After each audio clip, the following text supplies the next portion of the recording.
Hello everyone, welcome to Sangeeta YouTube channel. तो आज हम डिस्कस करेंगे साइंस के लेसन प्लान के बारे में। तो आइए आज हम बायोलॉजिकल साइंस का लेसन प्लान बनाते हैं। तो ये सबसे पहले लेसन प्लान नंबर में यहाँ लेसन प्लान नंबर लिखेंगे और उसके बाद क्या करेंगे, नेम ऑफ पीपल टीचर में अपना नाम लिखेंगे, छात्र अध्यापिका, इसमें स्कूल का नाम, जहाँ इंटर्नशिप में गई हो, इसमें सब्जेक्ट, इसमें टॉपिक गति टॉपिक के बारे में बना रहे तो उसी के बारे में लिखना है। रोल नंबर या एनरोलमेंट नंबर, क्लास, किस सेक्शन को पढ़ा रही हो, डेट, ड्यूरेशन टाइम। उसके बाद जनरल ऑब्जेक्टिव, ये तो हम हर वीडियो में बताते हैं, इसी में बताए हैं। छात्रों में विज्ञान के प्रति रुचि उत्पन्न जागृत कराना। दूसरा, छात्रों में वैज्ञानिक दृष्टिकोण उत्पन्न कराना। तीसरे, छात्रों में तार्किक क्षमता का विकास कराना। चौथा, छात्रों में वैज्ञानिक एवं प्रौद्योगिकी के महत्व से परिचित कराना। दूसरा, छात्रों से भौतिक विज्ञान के माध्यम से जिज्ञासा का भाव उत्पन्न कराना। ये उसके बाद स्पेसिफिक ऑब्जेक्टिव बनाएंगे। तो ये टॉपिक पे निर्धारित है कितना टॉपिक स्टूडेंट को पढ़ाना है, जितना टॉपिक होगा उतना टॉपिक पे आधारित बनाएंगे। तो 4 या 5 लिखें। पहला लिखे, छात्रों गति के बारे में समझ सकें। दूसरा, छात्रों गति के नियम को बता सकें। तीसरा, छात्रों गति का वर्णन कर सकेंगे। चौथा, छात्रों गति के समीकरण को समझा सकेंगे, वो लिख सकेंगे। उसके बाद यहाँ ये इसमें टीचिंग आइडिया लिखेंगे, चौक, डस्टर, ब्लैक बोर्ड, TLM आदि। इसमें टीचिंग मेथड में प्रश्नोत्तरी विधि, व्याख्यान विधि। प्रीवियस नॉलेज ऑफ स्टूडेंट, छात्रों जीवों की विविधता पाठ के बारे में सामान्य जानकारी रखते हैं। उसके बाद स्टेप टीचिंग पॉइंट में इंट्रोडक्शन ही है, इसमें नहीं लिखना है अभी। इसमें छात्र अध्यापिका पहले बच्चे से क्वेश्चन पूछेगी, बच्चों आपको सबसे ज़्यादा क्या करना पसंद है? तो छात्र बताएंगे हमें खेलना पसंद है। तो स्टूडेंट एक्टिविटी में इसमें लिखेंगे। फिर छात्र से प्रश्न पूछेंगे दूसरा, बच्चों मुख्यतः कौन कौन सा खेल खेलते हैं? तो छात्र बताएंगे क्रिकेट, बैडमिंटन, कबड्डी, शतरंज इत्यादि। तीसरा, क्रिकेट के खेलने से में क्या करना होता है? क्रिकेट के खेलने गेंद को बैट से मारना होता है। चौथा, बैट के मारने पर गेंद का क्या होता है? गेंद गतिशील हो जाती है। गति की सापेक्षता से क्या समझते हैं? छात्र नहीं बताएंगे, समस्यात्मक प्रश्न हो जाएगा। डिक्लेरेशन ऑफ टॉपिक, ये अगला टॉपिक है। तो इसमें लिखेंगे छात्रों गति के पाठ के बारे में हम आज की कक्षा में चर्चा करेंगे। प्रेजेंटेशन देंगे। पहला प्रेजेंटेशन लिखा हमने गति के बारे में।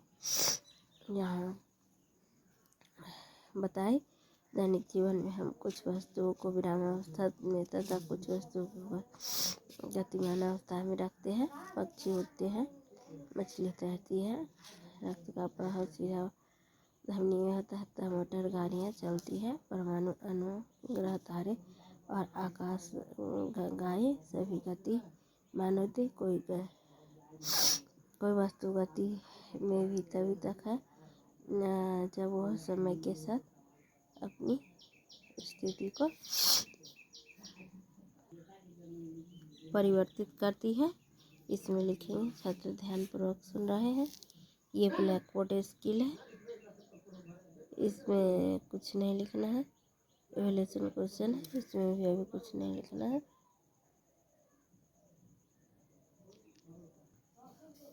इसी तरह यहाँ फिर तथापि ऐसी अप्रत्यक्ष साक्ष्य है। उदाहरण है, हवा की गति का अनुमान धूल कणों के उड़ने व पेड़ों की शाखा और पत्तियों के हिलने डुलने से करते हैं। प्रश्न फिर पूछेंगे, वस्तु गति कैसे करता है? तो छात्र बताएंगे कोई भी वस्तु गति तभी करती है जब वह समय के साथ अपनी स्थिति में परिवर्तन करती है। ये ब्लैक बोर्ड स्किल है। यहाँ इवैल्यूएशन क्वेश्चन पूछेंगे, सदिश राशि किसे कहते हैं।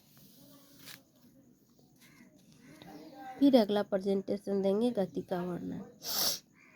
फिर इसके बारे में यहाँ विस्तार पूर्वक बताएंगे। हम किसी वस्तु की स्थिति को एक निर्देशित बिंदु निर्धारित कर व्यक्त करते हैं। फिर उससे आगे सरल रेखीय गति प्रेजेंटेशन में देंगे। यह देखिए, आप लोग ध्यान से लिखिए। फिर ऐसे ही लिखना है। फिर यहाँ प्रश्न पूछना है, गति के उदाहरण दीजिए।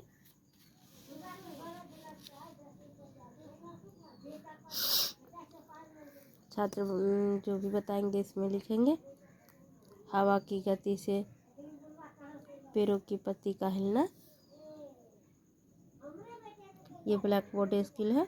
60 किलोमीटर प्लस 35 किलोमीटर 95 किलोमीटर। इसमें गति की परिभाषा दे। ओके, आप लोग चैनल को लाइक सब्सक्राइब नहीं करते हैं, लाइक शेयर कमेंट कीजिए और अपने अपने दोस्तों को पहले भेज लीजिए। ज़्यादा से ज़्यादा चैनल को सब्सक्राइब कीजिए, तो हम नए नए पाठ का लेसन प्लान लेके आएंगे। फिर यहाँ नया टॉपिक देंगे, दिशा के साथ चाल। वैसे ही ग्राफीय विधि से गति के समीकरण, उसका विस्तार पूर्वक इसमें भी बताएंगे, ये भी बताएंगे। सारा विस्तार पूर्वक लिखेंगे। पहले देखिए आप लोग कैसे हम बनाए हैं। जैसे किसी वस्तु की गति की दर और अधिक व्यापक हो सकती है अगर हम उसकी चाल के साथ साथ दिशा को व्यक्त करते हैं। वह राशि जो इन दोनों पक्षों को व्यक्त करती है उसे वेग कहते हैं। औसत वेग बराबर प्रारंभिक वेग प्लस अंतिम वेग बाई 2। वी ए वी बराबर u plus v by 2। Equation 1। V a v का बराबर यहाँ औसत वेग है, यू प्रारंभिक वेग है तथा वी वस्तु का अंतिम वेग है, अर्थात मीटर सेकेंड इनवर्स है।